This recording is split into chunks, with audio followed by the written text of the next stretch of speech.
Hello and welcome to the Cipher Brief studio for everyone out there. I'm excited today to be joined by two folks who we're going to learn a little bit more about why we've asked them to come on here in a minute. But Dave Pitts, former senior executive at CIA, and Chip Usher, also a former senior executive at CIA, and now the senior director for intelligence at the Special Competitiveness Studies Project. I think I said that right. Welcome to you both. Thank you. Thanks. Great to be here. You both recently have written and published an article on the pages of the Cipher Brief called China's Gray War in America. And just off the top, I have to say that I think it's one of the best pieces I've read on the pages of the Cipher Brief in a very long time. And so I'm really excited to talk about this. And as you both know, and some of you out there watching this perhaps know, the term gray zone is something that the Cipher Brief has been particularly interested in lately. Many of you may have seen our recent virtual briefing on the Cipher Brief a few months back. And Dave and Chip are both part of that effort that we're looking to do a lot more around. But this article was a little different because we see the term gray war. And Dave, I want to start with you and just jump right in.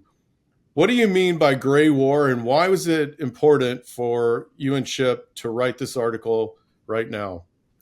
Yeah, thanks. And thanks for your comments on the article, Brad. We appreciate that. We talk about a lot of national security issues in the Cipher Brief and in Washington all the time. And I think and even when Russia-Ukraine is at its peak in discussions, as is now, we still talk about China in a very serious way, where it's a very complex issue and we don't have a clear view of how we're going to move forward as a country to counter China. We have a hard time really articulating the threat China poses. And so it's a difficult subject. And I think it's one that was important for Chip and I to take on. But a lot of the conversation we hear about China is about, China preparing for war. And sometimes it's about the number of aircraft carriers, the number of soldiers, the number of missiles and bombers and these sorts of things. And so sometimes we get caught up in this discussion about a potential conventional war with China. And so that's what drives a lot of the discussion. Well, I think as we tried to lay out in this article, China's waging a gray war and it's already underway and it is consequential. And so I think we wanted to lay this out because we think that is part of the discussion. We should certainly talk about conventional elements of military deterrence and those sorts of things, both in terms of China and the United States.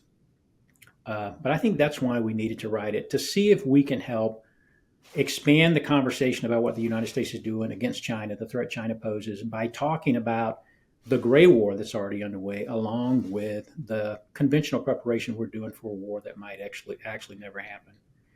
And a little bit about what a gray war is. So the gray zone, thanks to Cipher Brief, there's been a lot of conversations the past year about the gray zone. We might define that as this geopolitical space between peace and war, where nations work to advance their own national interests, but also to undermine and attack their adversaries without triggering a military response. And they also might be preparing for future conflict with some of those actions. And if you think about a gray war, what a gray war is actions by an adversary such as China to attack and undermine and eventually strategically defeat the United States without resorting to conventional conflict by conducting warfare in this gray space, which is what China is very good at. So that's what a gray war is. And by the way, people might not recognize we're in a gray war because most of this takes place below the level of warfare. And readers and American citizens are consumed with so many issues that things that are happening around the world that might be a significant step in a gray war don't always rise to the attention that everyone can appreciate. I think one of the things, Chip, in this piece that I found to be particularly interesting was the introduction of the historical approach that sort of is driving China, in this new conflict. We're introduced to the topics of unrestricted warfare, which if you're a China like watcher, which I don't profess to be, but I've had the benefit of listening to some, including General Breedlove was probably the first one that introduced me to this topic of unrestricted warfare that you talk about. You also mentioned the three warfares. How are those manifesting themselves currently here in 2025? walk us through this and explain for the people that don't know what any of this is quickly, if you can. What is unrestricted warfare?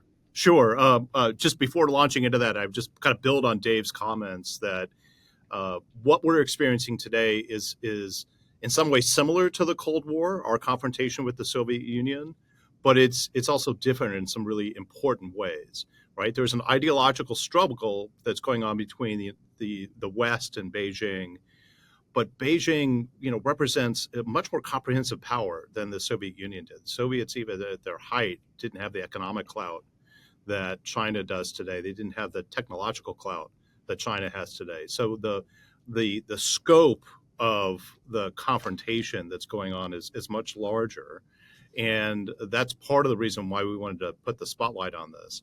And then to address your question, what China watchers have long known, but what we wanted to bring forward for a general audience is that what Beijing has constructed really is built on a doctrine, is built on some philosophy.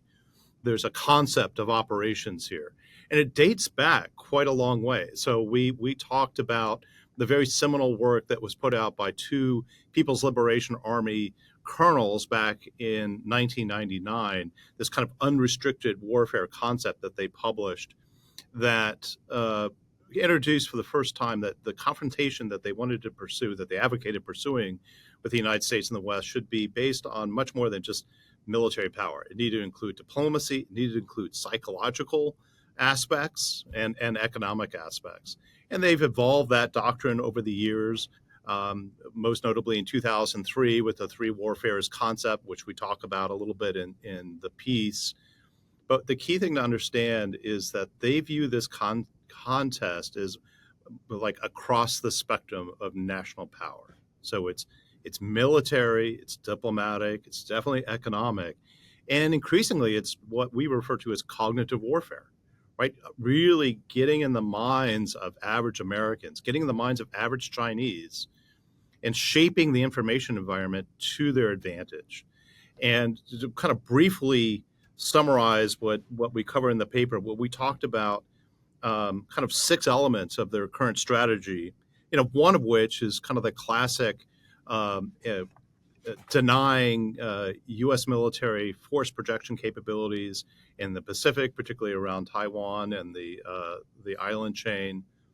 It also relates to attacking using cyber and other capabilities, U.S. infrastructure, right? We opened the article by talking about the Volt Typhoon hack, which was one of the latest of a long string of cyber attacks that China has perpetrated against the United States over the years.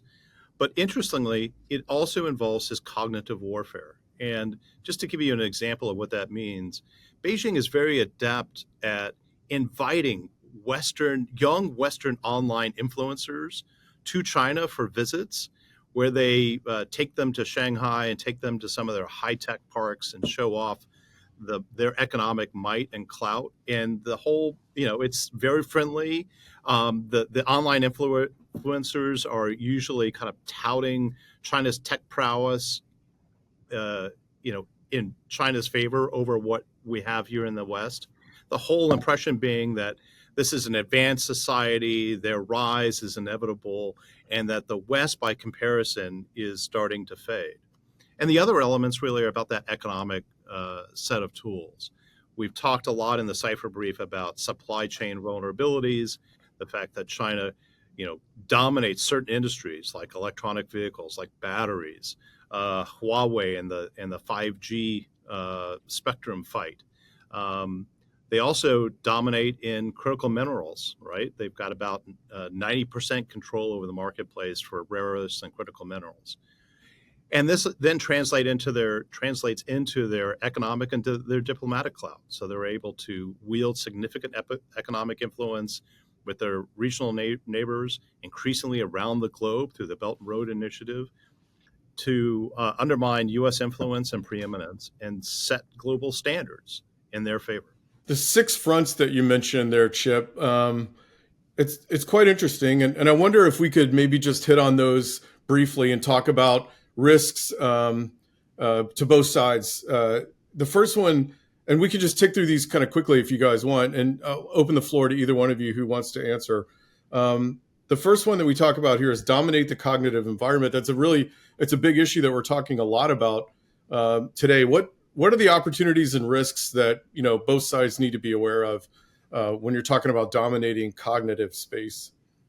Well, don't forget that Beijing is, a top-down driven system, right? It's a little bit more challenging for Washington and democratic societies to kind of control the information space. That's sort of anathema to our constitution, our democratic forms of government.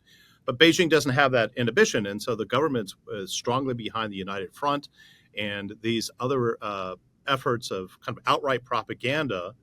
But then they are also taking advantage of changes in technology such as TikTok and this rise of online influencers to play to their advantages. So, this is an area that they actively think about. They're putting investments and resources against, and they're pursuing quite strongly. And they do believe that winning that kind of cognitive struggle is vital.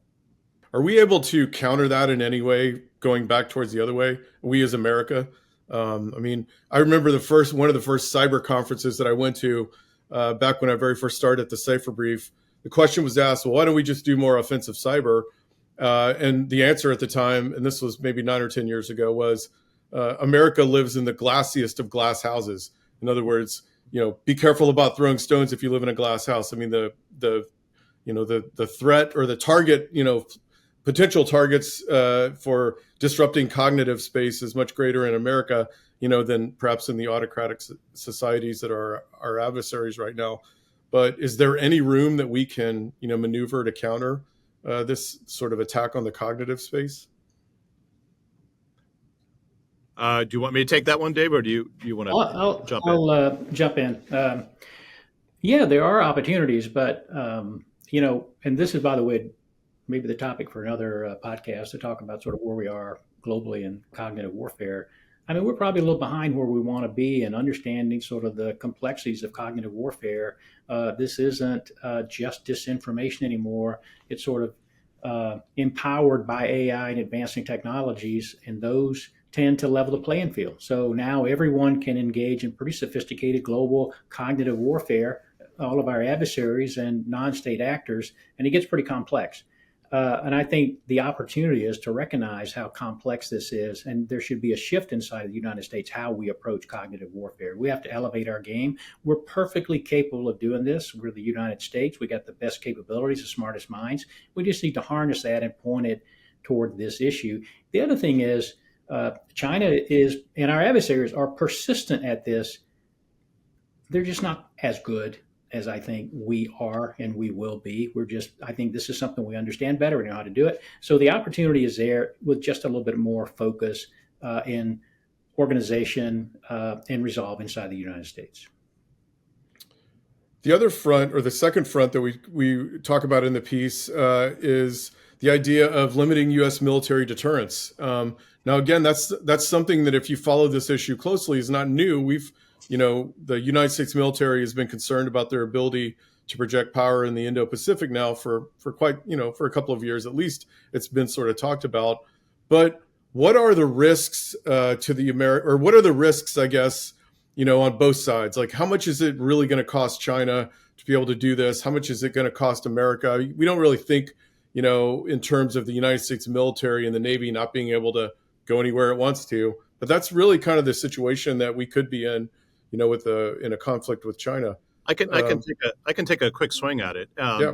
And the first thing I'd say is, China's military modernization, its military buildup, has not gone unnoticed. And so, thinking about the risks to Beijing, I think from their perspective, they have prompted reaction already from obviously Taiwan and from the United States, but other regional states and indeed globally. So their actions haven't gone unnoticed and are prompting stronger and stronger counter moves by Washington and by our allies. So that is, a risk that perhaps they didn't perceive or fully appreciate as they undertook this starting several years ago. For the U.S., China's military power is quite substantial and growing.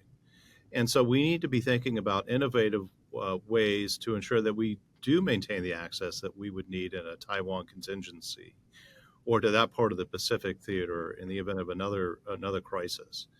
And in my current employer, the Special Competitive Studies Project, we've just released a new report on Offset X Reconsidered, and that is putting forward some ideas for how to modernize our military, including our military doctrine and concepts of operations, to take advantage of autonomy, AI, in order to maintain military advantage in that theater. Dave, one of the other sort of areas here that we're talking about involves this idea that China wants to weaken and compromise essential U.S. national systems and erode U.S. power. I mean, these are really big sort of topics. How should Americans be thinking about these two areas, and how effective is Beijing in their efforts at doing this right now? Yeah, this is kind of a big deal, and so we know our adversaries, China, Russia, predominantly. China is very good at this, but Iran to an extent as well, have worked to penetrate and compromise critical infrastructure inside the United States. I mean, we know this because the FBI directors told us this and others, right? Now, there's probably certainly there are aspects of this that isn't released to the public. There's probably some darker aspects of this that maybe we'd like to know, but we just have to trust that our three-letter agencies are working this. But the idea is, again, if you think about warfare, right? One of the things you'd do in a conventional war is you would take out critical systems that support a nation's ability to defend itself.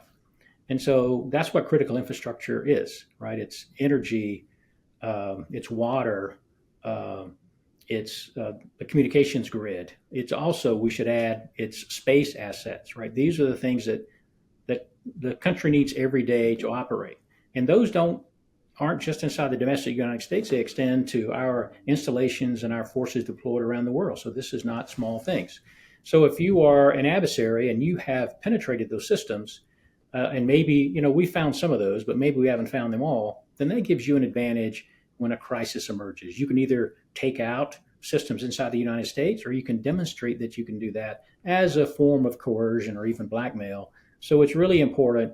And I think this is something that we should expect China to continue to do, and Russia and Iran, because it will help them when tensions arise. If they could knock out some of the systems inside the United States, just imagine the panic across the United States, much less the loss in actual capability in Americans if we start losing critical infrastructure. And I think it's broader than just when we think about that. China's also probably stolen the personal information on almost every American, right? It has stolen technologies from companies. So that means it has also penetrated many other systems, which gives them the ability to wreak havoc inside the United States, unless we can find and purge all those systems because they're inside of those. Now, I know there's a diligent effort underway by the world's best experts inside the United States to get our adversaries off our critical infrastructure. It's probably a race, and I hope we have found most of them, but my guess is our adversaries are pretty good at this too, and they're finding ways to embed further and deny our efforts to completely purge them from our critical infrastructure. And of course, Americans should really care about this, because this is the things that also survives our livelihood every day in the country. And if you're a foreign adversary, you definitely want to have your hooks in critical infrastructure.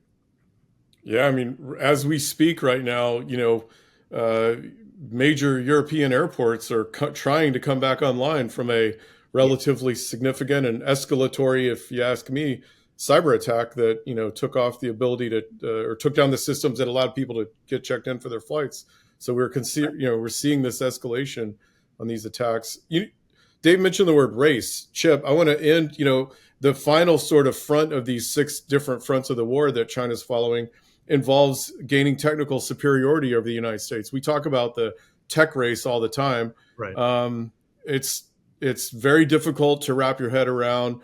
The implications of this race are framed against the backdrop of potentially dominating global influence for the next 50 years or beyond. Walk us through how this is playing out from your perspective. So just to take a step back, our thesis is that technology really will be the driver of economic growth. And we've all felt the societal impacts of key technologies, like these things, cell phones, for years and years. So gaining and maintaining the high ground on biotech, on advanced networks, on advanced compute, on AI, advanced forms of energy production. These are critical areas, and we don't want the standards, the platforms, or the technologies that the world will be using in these sectors to be only coming from China, and have Beijing set the rules, set the terms. Consider just AI for an example. China's producing some very sophisticated artificial intelligence models. Yet when you ask of them what happened in Tiananmen Square in 1989, you don't get a straight answer, right? You get CCP approved answers, which is different from what you would experience if you were make the same query of an American, French, or an Emirati developed model. So this competition for which AI systems will be the preferred ones around the world is really, really important. And China is pouring billions of state-directed funds into propping up its advanced technology sectors. The U.S., we're a bit of a different innovation system. We have some of the best and brightest minds, but a lot of the investment happens from the private sector.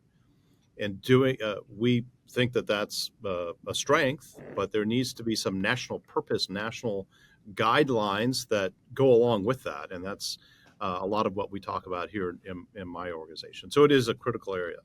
And it's one that's, it's, like I said, it's difficult to wrap your head around. It's also difficult to understand, is there an endpoint to this race? And that's probably too big of a topic for this conversation, but something perhaps that, the gray zone group with the Cipher Brief can think about, for a future conversation.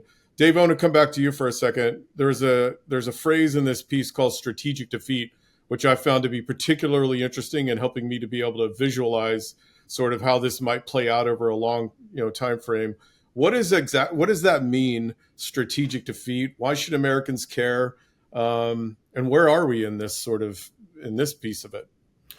Yeah, a gray war is different than a conventional war in how you look at winning, and certainly strategic defeat.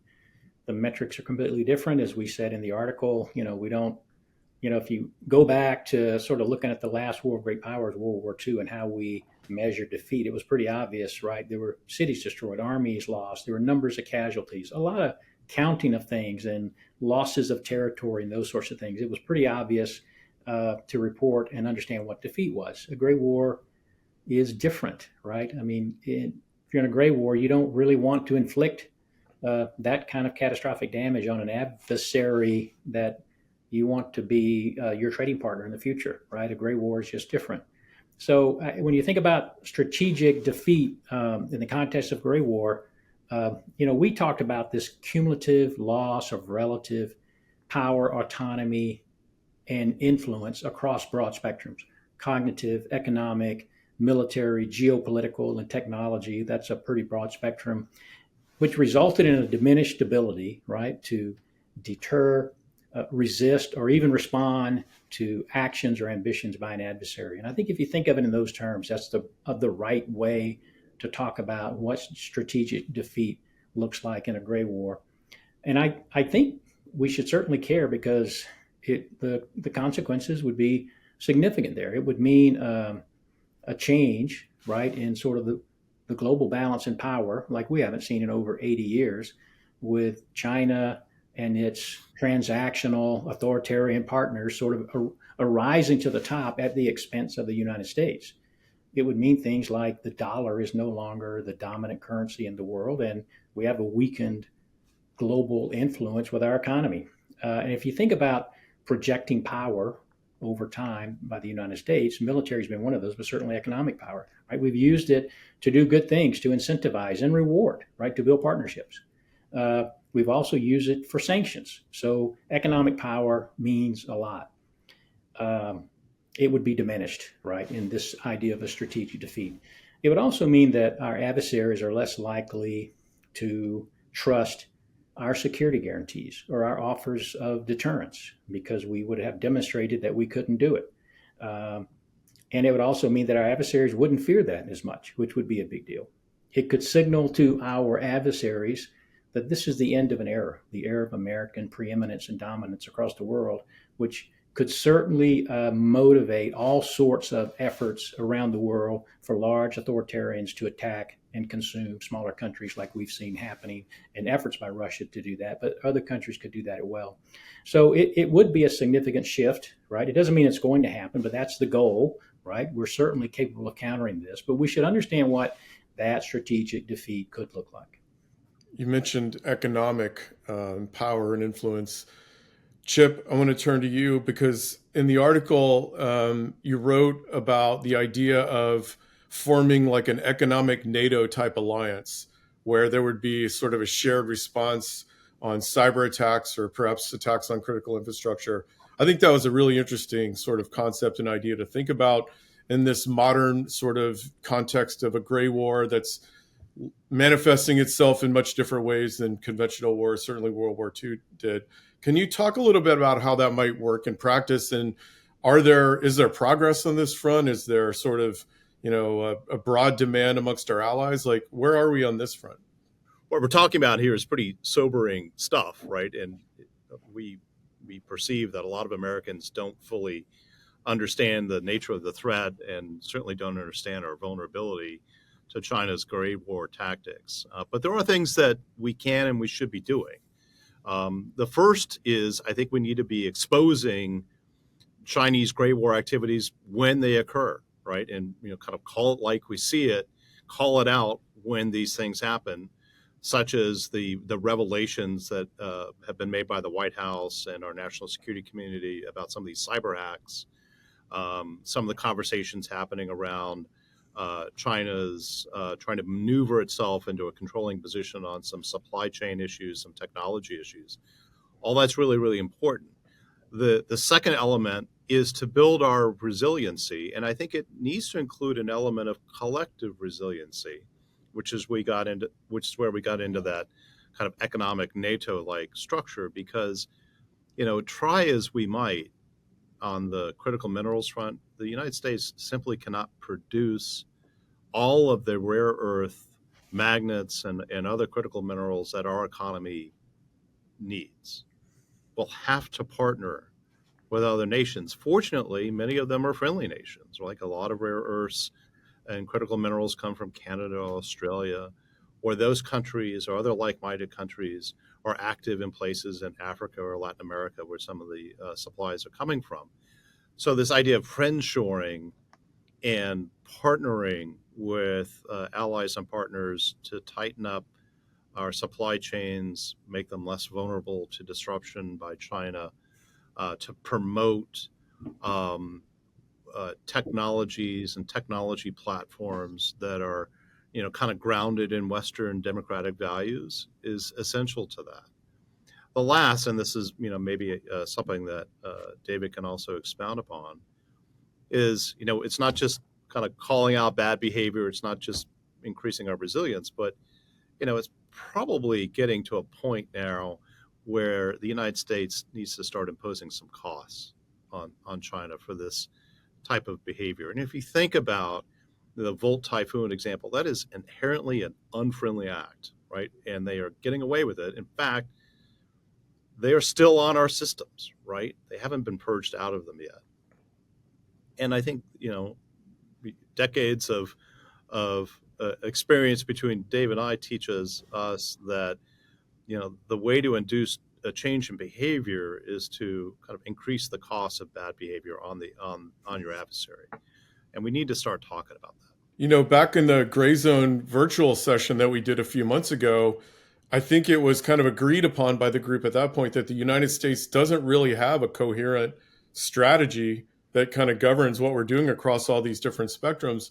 Chip, you just mentioned the idea of sort of informing more, right? Not risking sources and methods necessarily, but declassifying some of this information related to the threats and the attacks. It still surprises me at the lack of information that the citizens, the population, are told and are informed relative to foreign activity in this country. We still we have these moments where there's information that's declassified.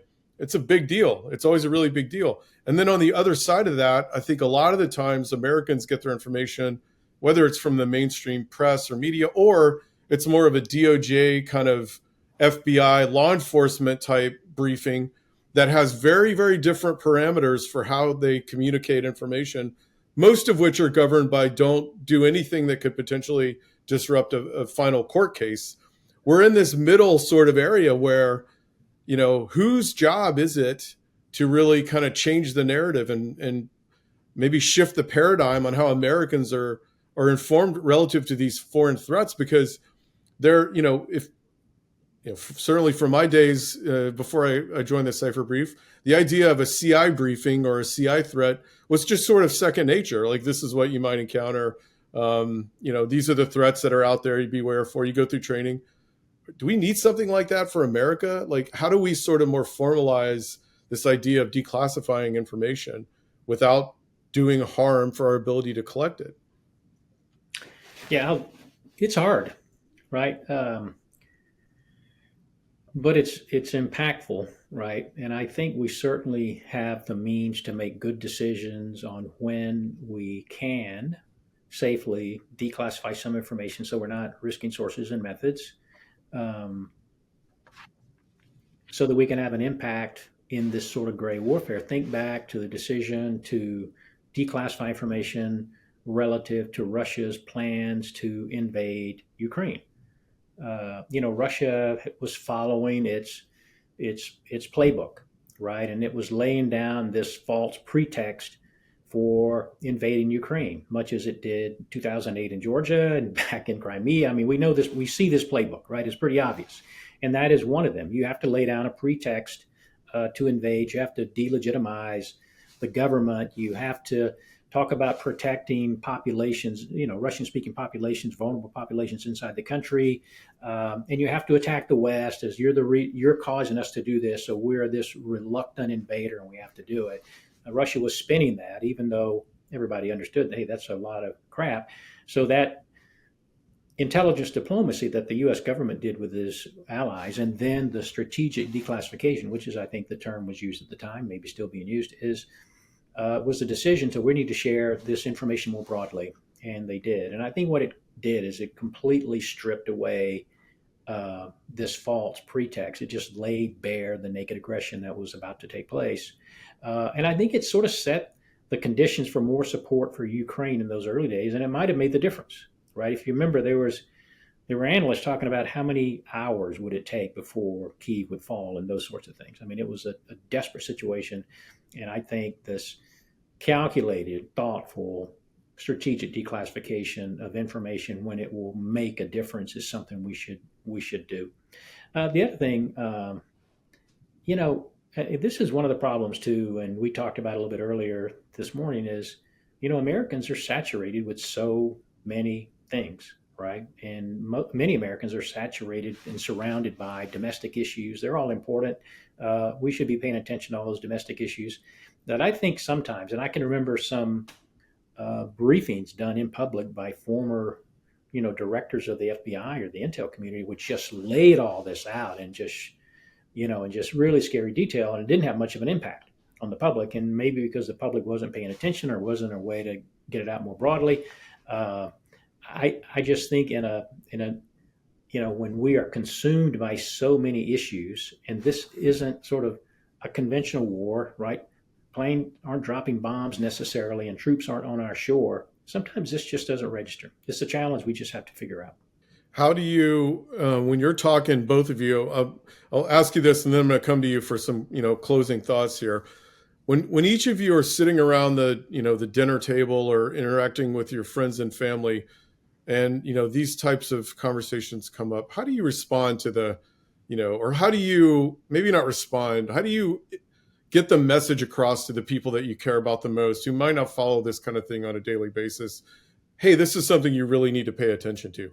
What's the thing that you say to them to try to get their attention on this issue? Wow, it's a great question.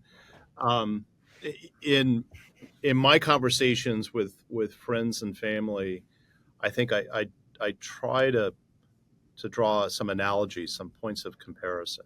Okay, because I think sometimes that's a really useful way to convey a key idea.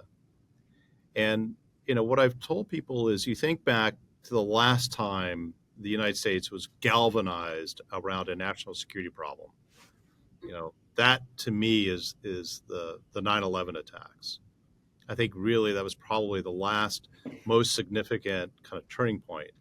And it certainly had an impact on Dave's career and on my career and what we were doing at CIA. In that attack, we lost 3,000 Americans. There was no question in the aftermath a noticeable and significant economic impact. But we recovered from that economically pretty quickly, right? The stock market reopened after a few days. There was a lot of kind of rallying around the flag effect, and our economy started booming again afterwards. If China were to cut off its the critical minerals that it controls, you wouldn't have iPhones, you wouldn't have F-35 aircraft, you wouldn't have a lot of things that the United States requires. There would be trillions of dollars taken off capital markets almost overnight, like an economic 9/11, right? Our way of life would be under threat in a scenario like that. It would be 10, 100 times the economic impact as to what we experienced in 9/11. And so to me, that sort of gets people's attention on the weight that this competition with China and their approach to gray warfare can have on all of us. Dave, I kind of feel like after that, I think back to the Armageddon movie with Owen Wilson's like, okay, scariest environment imaginable. That's all you had to say. But how do you answer that when you're talking to those closest to you? Well, not as well as Chip. I mean, that was a really good answer. I mean, it's hard, right? It's hard to weave this into discussions. And look, we're all no different than everybody else, right? We're overwhelmed with domestic issues and local issues, and it's a hard discussion to have. And I wish I had a better way, but I think what Chip said is a good way to put it into context, right? And I think it's hard for many Americans to think about this because we don't see it. It's an unseen war, right? A gray war is really unseen, and so you're having to, if you don't follow, we follow national security issues every day. But if you don't follow national security issues every day, this is a pretty hard concept for some people. If they only occasionally, every couple of weeks when something really happens around the world, when you start talking about a gray war that China's already waging, it's a hard concept. And so I don't have a great solution yet, but I think the issue I have is sort of the issue that is at every dinner table across America. This is a hard and complicated topic. Okay, just want to come to each of you just for some final thoughts, or maybe just share, what you hope that this piece accomplishes, what you're going to be looking out for in the future, what comes next. But Chip, we'll start with you. What do you want to leave us with? First of all, I just want to thank David for having the idea of doing this piece. Several months ago, he approached me about this concept, and I'm really glad that we did it. We purposefully chose the title "Gray War," and war is this tough concept, right? I think your mental mindset changes when you think you're engaged in a war, and I think what we're really trying to galvanize Americans to understand is, whether we think we are or not, Chinese strategists and Chinese military planners and economic planners, they view it in this way. They see it as existential, that they are in a long-term struggle for dominance with the United States. And we need to sort of wake up and understand that this is the confrontation that we are in. So what I hope for is a greater sense of urgency, a more willingness, to put aside some of our domestic differences and get on with the task of building our domestic resiliency against cyber attacks, strengthening the resiliency of our supply chains, developing action plans to maintain our dominance in several key technologies, and to prepare for the awful prospect, I hope never comes, but it could come, and we need to be ready if there was actually an armed conflict with China. So I hope that this results in kind of a wake-up call and a call to urgency, because I think there are a lot of things that we're going to need to do right starting now if we're going to be able to withstand this pressure over the long haul. Dave? Yeah, Chip, thanks for those comments, and thanks for being a great partner and authoring this paper. We didn't want to be, the last thing I want to be, and I know Chip's the same way, we didn't want to be a shrill voice, right? We wanted to be a responsible voice on a topic that we think is important, certainly to the national security audience, but to America.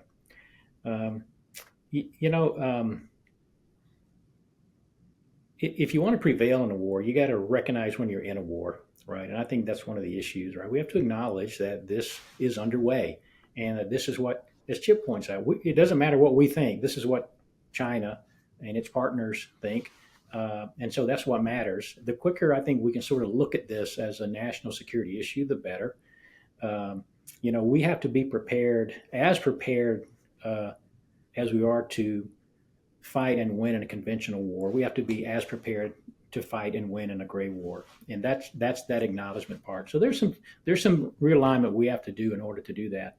The other thing I would say is certainly we didn't write an article to say this is a fait accompli, right? I mean, one of China's narratives is this is inevitable, right? Your resistance is futile, right? It isn't inevitable. In fact, if you're pushing hard to say something is inevitable, it means you have your own doubts about it. So there's plenty of maneuver room here for the United States to prevent any of this from happening, right? We certainly have the wherewithal, the capabilities, the technologies. We just got to focus on it, right? In the past, when we've focused on things, you can think about when we've faced these great national challenges, we've responded. Sometimes it's taken some harsh events to get our attention, and we don't need for that to happen in this case. There's plenty of information in front of us that says this is the threat. We need to get serious about this. And as today, I mean, there are some solutions that Chip and I couldn't offer because this is hard, but certainly those are within our grasp as a country, and I'm confident we can get those. Well, the piece is called China's Gray War on America. It's available on the cipherbrief.com. It's actually open to anyone. You can go read it. This is required reading if you have even the slightest interest in national security, the competition with China, and where our country is potentially going to be in the coming years. So thank you both for being here today, Chip Usher and Dave Pitts. We very much look forward to the next piece and talking with you again soon. Thanks.